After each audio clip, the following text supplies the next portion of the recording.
What's going on, guys? Welcome to a new Nashville Masterclass. I am your host, James Super Duper Fly May. And today we're going to talk about addiction and homelessness. Don't forget to like and subscribe. That's what they tell me I'm supposed to say. I don't care.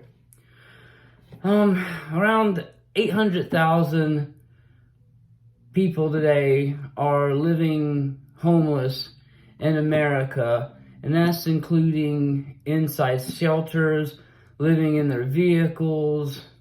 33% struggle with mental illness, 38% are alcohol dependent, and 26 other harmful chemicals.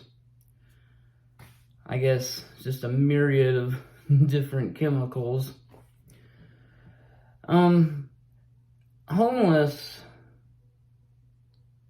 and I've seen this with my own eyes when I was homeless, they're much more likely to become victims of assaults, murders, rape, arrest, and to develop mental illness in response to the trauma they experience out on the street. 50 to 60% of homeless women suffer mental illness and are much more prevalent to sex trafficking. 71% of runaway children aged 12 to 7 are drug dependent, with the causes for being homeless usually physical, sexual abuse, genetics of drug abuse, poor coping mechanisms to bullying, and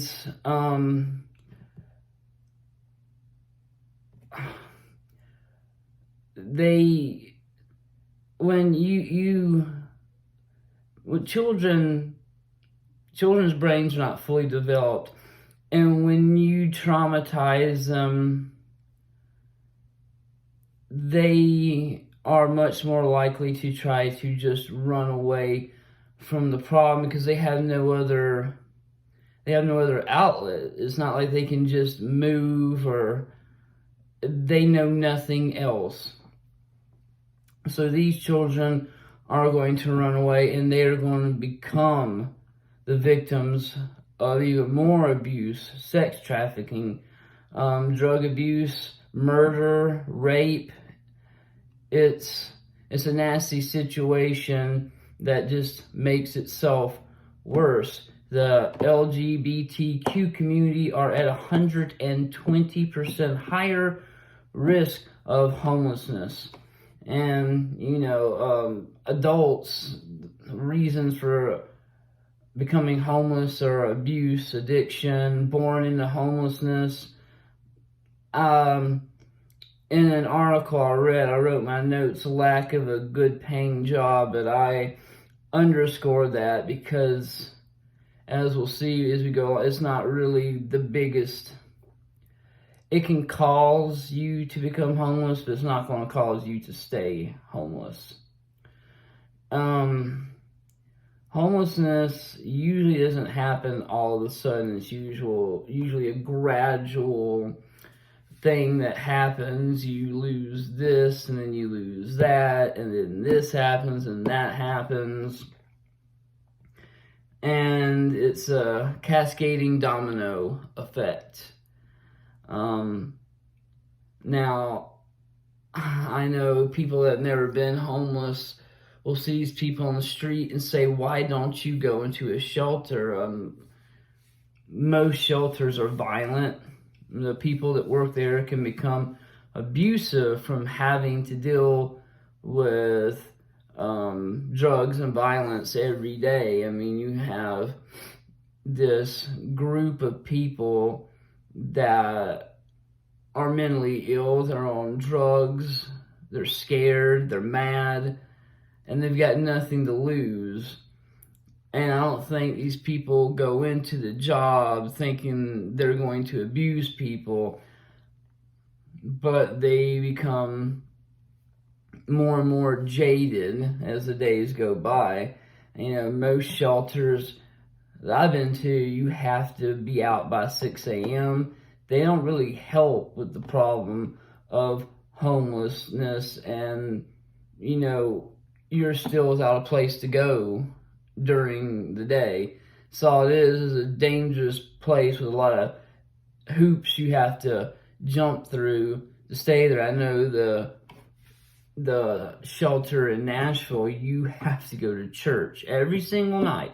Every single night you have to go to church service before you're allowed to lay down. And from the time you find, and if you get a blanket, most of the time you may not get a blanket, but by the time you get one and you lay down, to the minute they wake you up is only about 5 or 6 hours, and you're not getting to sleep right away because people are going to be screaming and yelling, for the first couple of hours. When you're homeless, the way homeless acquire food by begging, flying signs by the highway, spanging, that just means asking a passerby for money, finding and traveling to churches or missions that feed. And I have seen in every city I've been homeless in, there are people, usually people that had been homeless previously, come by in their car and hand out lunches. There's also dumpster diving, especially at fast food restaurants that will throw out hot canceled orders. People have this idea in their head that these people going through the trash are, picking nasty bits of banana off the bottom of the can. No, restaurants will throw out whole orders still in the box and bags, and they're still good. Another way is stealing, of course.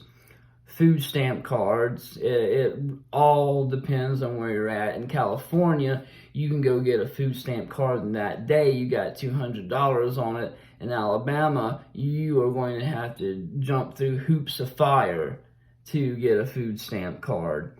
Or you can find a job that feeds you, like working at a restaurant.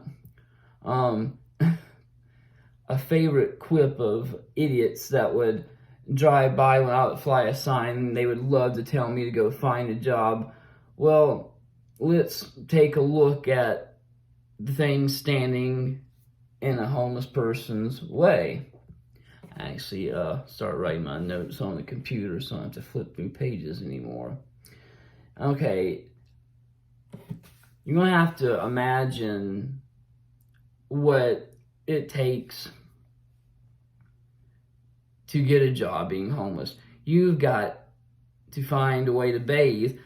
Some shelters offer showers, but there's usually long lines. They're filthy in the showers, no privacy. The water is cold. They don't offer soap or shampoos, and it is the biggest hassle to do it. A lot of people end up bathing in fountains outside. It's usually a lot quicker and better. Another thing is clean clothes. Only a handful of shelters I know of offer laundry service. So you either have to spend what little money you have to take them to a laundromat or wash them in the fountain or river. You can get clothes from a church or a shelter, but these clothes rarely are suitable for interviewing, much less maintaining a job. Another huge problem is identification. When you have to carry all your worldly possessions around with you everywhere you go, these things become lost and they become stolen. And you might have to go to court and pay for a new one.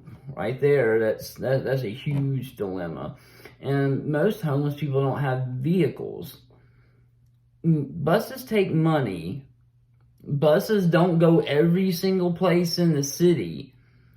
And a journey that could take 20 minutes in a car might take over 2 hours in a bus because of the different stops and connecting buses you'll have to take.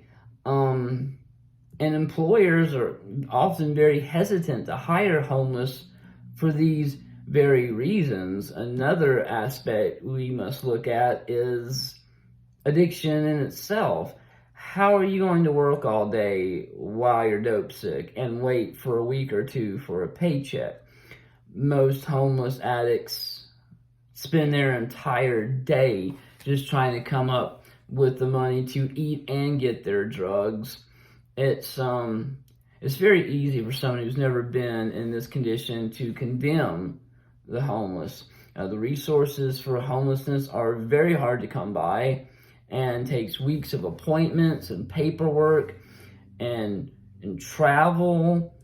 And even if you were able to get a job, how do you navigate all these things? When you have no car, no money, a serious drug addiction, these hurdles are next to impossible. And that's the reason it's so difficult to get out of. Another thing is, once you've been homeless for a long time, your idiosyncratic behavior changes and you have to adapt to the streets. When you do finally get a place of your own, you have to try to conform back into a regular society, paying your bills on time, buying all the food for yourself, cleaning your own place, how to talk to people, how to try to maintain sobriety, personal hygiene, and how to use all these new technologies that have come and gone while you've been homeless and not able to catch up on them. It's taken me many years to try to become an indoor cat again, and in some ways I will always be working on it. Homelessness and addiction are things that go hand in hand, and they seem to inflame each other on this never-ending merry-go-round of suffering. People don't really understand what it's like being homeless. It is something you have to adapt to, and once you've adapted to it, that's how you survive. And to think that you could just get a job and work yourself is stupid. Some people have done it, but it's not because they're better than another one or have more motivation. It's because they were lucky. It seriously is. People are fools because they think that just because they were able to do something, that everybody else can do the same thing they did, which is wrong in any situation in life. Recovery, being homeless, training to do anything. Just because you or someone else have done it does not mean everybody else can do it. And people need to understand what it's like to be in this situation, not pretend like they know, not think they do because they've watched some documentaries. That doesn't tell you anything about this person's real life. They're just sitting there talking for a few minutes. You don't know what it is to walk in their shoes. You know nothing of it unless you've actually been in it. And it irks me to no end seeing these celebrities that have more money than any person should ever have to hold on to, why animals and children and adults are suffering, why they have a trinket that could take care of them for the rest of their life, and that it's just put away in a drawer because they want to have it. Because they want to have it, and they think that they deserve it because they work. I'm sorry, just because you can sing a song, play a guitar, make people laugh, or pretend you're someone else, does not mean you deserve to have all these things so people are suffering. I don't mind people having nice things. I like nice things myself, but I will never not help ones that don't have it just so I can have everything. I think it's sick. And I think people that get off on making fun of the homeless to make themselves feel better, they're sick. It is no fun. Anybody can end up homeless. Anybody. It doesn't matter how much money you have. Anybody can become homeless. It just takes certain things to happen in succession, and it can be you. If you've had experience being homeless or know someone that has, please put it in the comments. I love to read about how other people have got through this situation, because it wasn't easy for me, and it wasn't a one-time fix. It was something that I had to work on over and over and over. And I'm just hoping that it's over. So I hope you guys have a good day, and I will see you on the next one. And remember to always be open-minded when you see someone on the street and you think you know that person's situation. Always, always give that person the benefit of the doubt, no matter how they're behaving. All right, guys, have a good one.